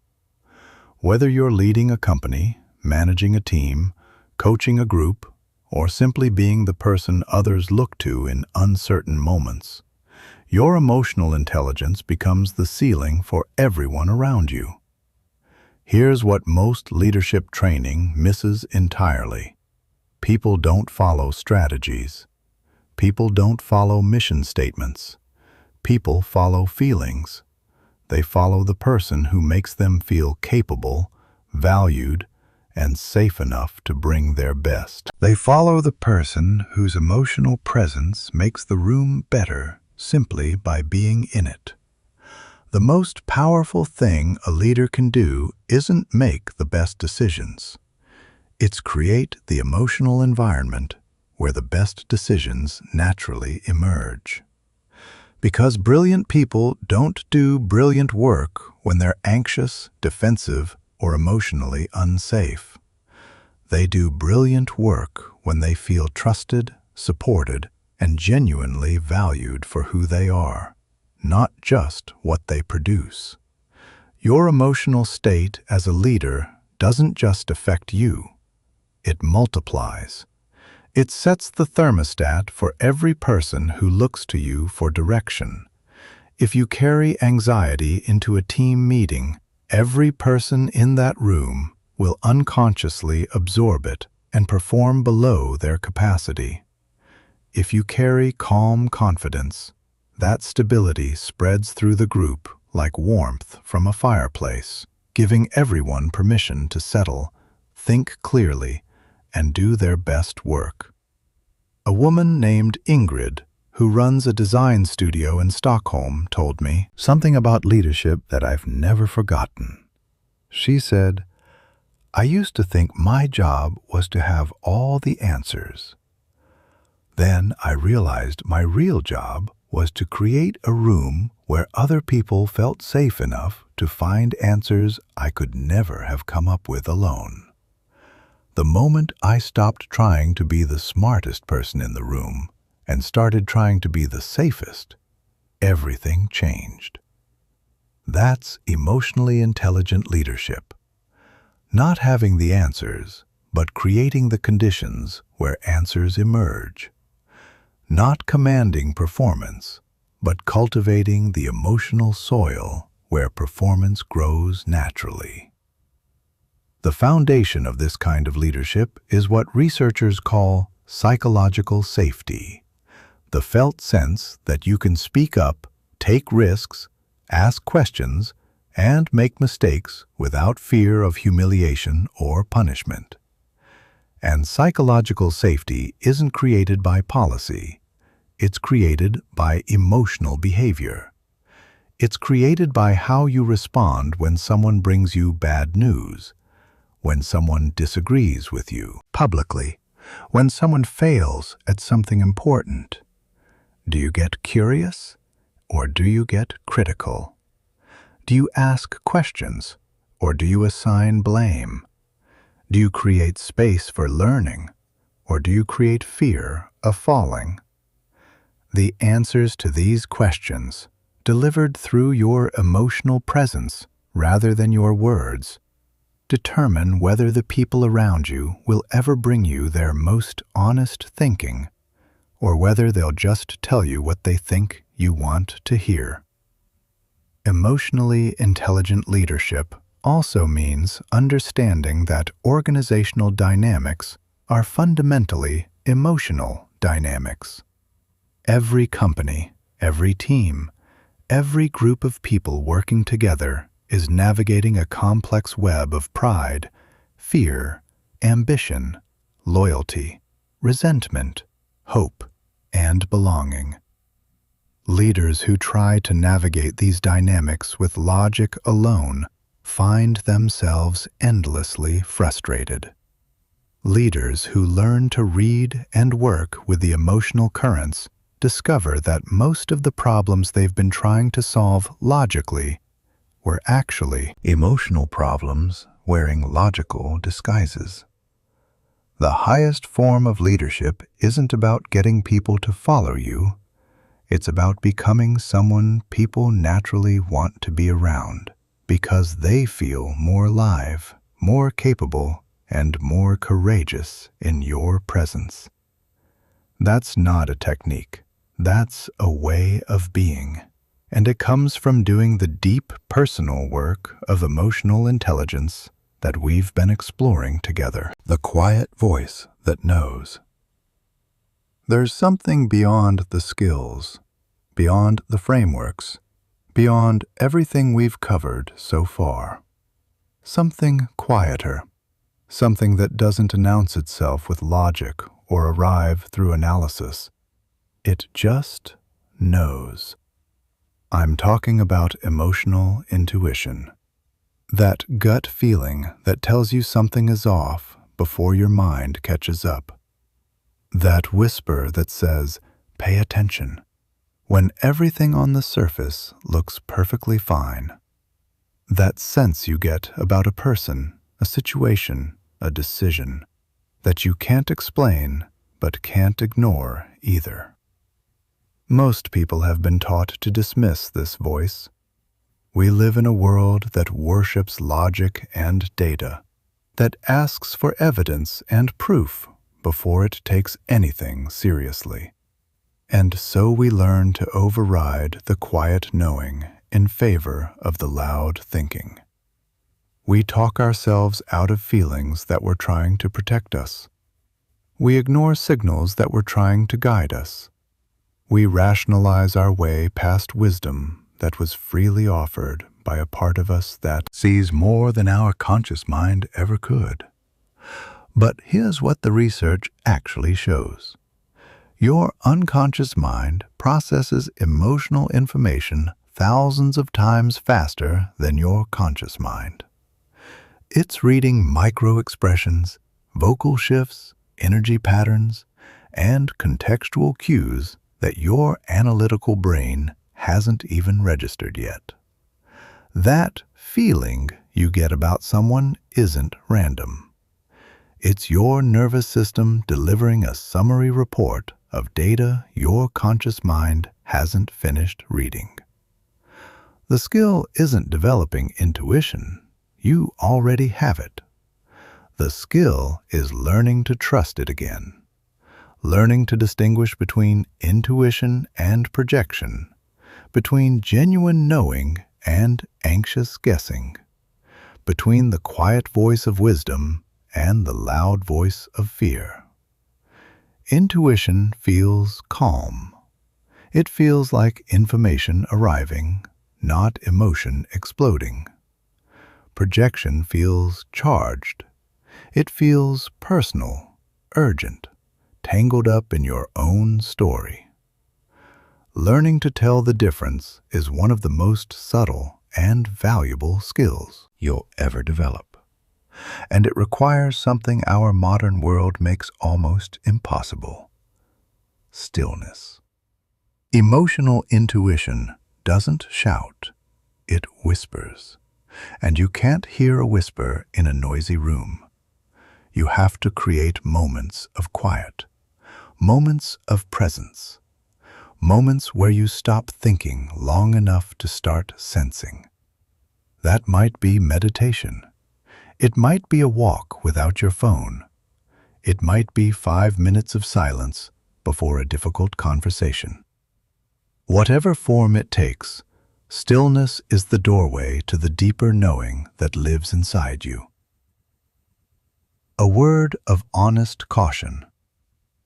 Before we close this conversation, I need to share something important with you. Emotional intelligence is powerful.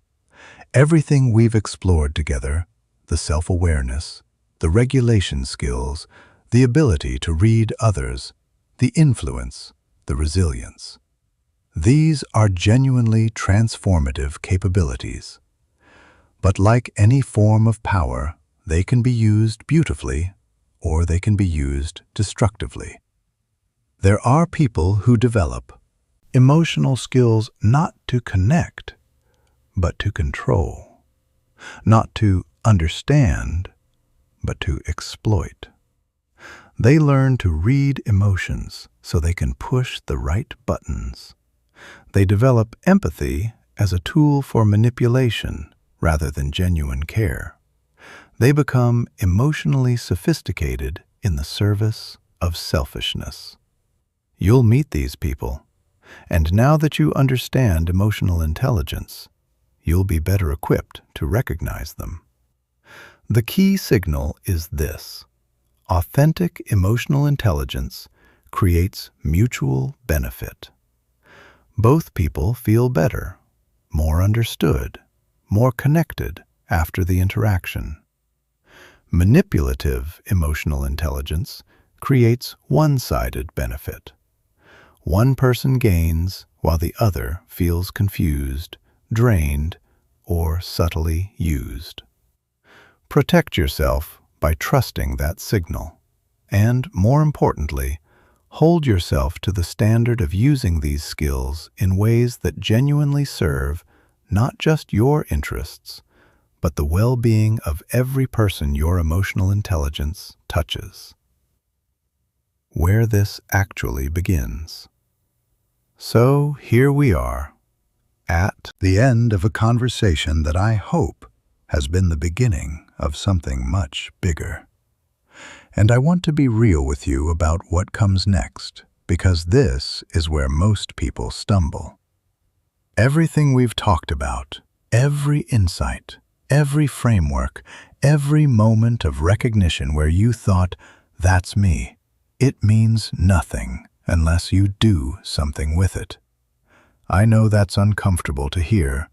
I know it's tempting to let this be another piece of content you consumed, felt inspired by, and then quietly filed away while life pulled you back into the same old patterns. Please, don't let that happen. Not this time. You don't have to transform overnight. You don't have to master all 5 keys by next Tuesday. You don't have to become a completely different person by the end of the month. That's not how this works. Emotional intelligence isn't a destination. It's a direction. It's a daily choice to be a little more aware than you were yesterday, a little more honest with yourself, a little more curious about what's happening beneath the surface. Start small. Start tomorrow morning. Before you check your phone, before you open your email, before you let the world's agenda become your agenda, take 5 minutes. Close your eyes. Ask yourself, what am I feeling right now? Not what should I be feeling, not what do I want to feel, what am I actually feeling? And then just listen, without judgment, without trying to fix or change anything. Just listen to yourself the way you'd listen to someone you love. That's where it starts. 5 minutes of honest attention directed inward. It sounds almost ridiculously simple. But that simplicity is deceptive, because most people have never done it. Most people have never given themselves 5 uninterrupted minutes of genuine emotional attention. And when you do, when you finally turn toward yourself with real curiosity and real compassion, something shifts. Something opens. Something that's been waiting a very long time to be noticed, finally, feels seen. And from that small beginning, everything else grows. The awareness deepens. The regulation improves. The relationships transform. The resilience builds. Not because you followed a formula, but because you made a choice. The choice to stop being a stranger to yourself. The choice to learn the language of your own inner world. The choice to become someone who doesn't just move through life reacting, but someone who moves through life understanding. You were given this extraordinary emotional system, this symphony of feelings and sensations and intuitions that's been playing inside you since the moment you were born. And for most of your life, you've been listening with your hands over your ears. It's time to take your hands down. It's time to really listen. Not because you have to, but because the music has been waiting for you. And honestly, it's beautiful.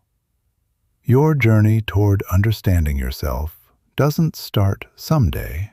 It starts right now, in this breath, in this moment, in the quiet decision to pay attention to the one person you've been ignoring the longest. You.